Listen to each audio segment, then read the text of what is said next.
Hello friends, இன்றைக்கி mini vlog பார்க்கலாமா? Morning டிஃபனுக்கு வந்து இட்லி, அதுக்கு வந்து தக்காளி சட்னி தான் வந்து பண்ணியிருந்தேன். டீ காஃபி குடிக்கிற பழக்கம் எனக்கும் சரி பசங்களுக்கும் சரி கிடையாது. ஸோ டைரெக்டாக டிஃபன் தான். ஸோ வந்து இட்லியை ஒரு சைடு ஊற்றி வச்சுட்டு அதுக்கப்புறம் தக்காளி சட்னிக்கு ரெடி பண்ணிகிட்டு இருந்தேன். மிளகா வறுத்து எடுத்துட்டு வெங்காயம் தக்காளி ஒரு 2-3 பூண்டு சேர்த்துட்டு நல்லா வந்து எண்ணெயிலேயே வதக்கிட்டு நல்லா அரைச்சிட்டோன்னா பசங்களுமே ரொம்ப டேஸ்டியாக விரும்பி சாப்பிடுவாங்க. எங்களுக்குமே தக்காளி சட்னி ஆல் டைம் ஃபேவரட் தான். ஸோ பசங்களை ஸ்கூலுக்கு கிளப்பிட்டு பிரேக்ஃபாஸ்ட்டுமே கொடுத்து ஸ்கூலுக்கு அனுப்பி விட்டுட்டேன். அப்படியே கொஞ்சம் நேரம் ரெஸ்ட் எடுத்துகிட்டு லஞ்ச் ஒர்க் வந்து ஸ்டார்ட் பண்ணிவிட்டேன். இன்றைக்கி மீனானம் தான் வந்து வைக்க போகிறேன். மீனானம் மாங்காய் போட்டு வச்சுட்டு அதுக்கப்புறம் மீன் பொரிச்சிட்டு தொனக்கறிக்கு பீர்க்கங்காய் தான் வந்து செய்ய போகிறேன்.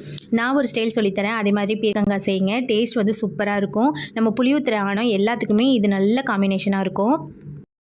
பீர்க்கங்காவை ஃபஸ்ட்டு தோல்லாம் சீவிட்டு நல்லா பொடி பொடியாக கட் பண்ணி கழுவி எடுத்து வச்சுக்கோங்க. இப்போ ஒரு பேனில் வந்து எண்ணெய் சேர்த்துட்டு கொஞ்சமாக வெங்காயம் கருவேப்பிலை சேர்த்து வதக்கிடுங்க. அதுக்கப்புறம் கட் பண்ணி வச்சுக்கிற பீர்க்கங்காவை சேர்த்துட்டு ஒரு மிக்ஸ் பண்ணி விட்டுட்டு இப்போ இதில் வந்து ஒரு 1/4 டீஸ்பூன் வந்து மஞ்சள் தூள், ஒரு 1/2 டீஸ்பூன் வந்து ஜீரகத்தூள் சேர்த்துட்டு அதையும் மிக்ஸ் பண்ணி விட்டுடுங்க.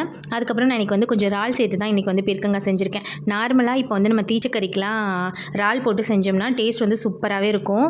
எத்தனை பேர் வீட்டில் தொனக்கறிக்கு இறால் சேர்த்து செய்வாங்கன்னு மறக்காமல் கமெண்ட்ஸில் சொல்லுங்கள். அப்புறம் என்னோடய சீக்ரெட் சீனி தான், ஒரு 1/2 ஸ்பூன் சீனி மட்டும் சேர்த்து விட்டு பாருங்கள். டேஸ்ட் நல்லா அல்டிமேட்டாக இருக்கும். அவ்வளோதான், கண்டிப்பாக ட்ரை பண்ணி பாருங்கள்.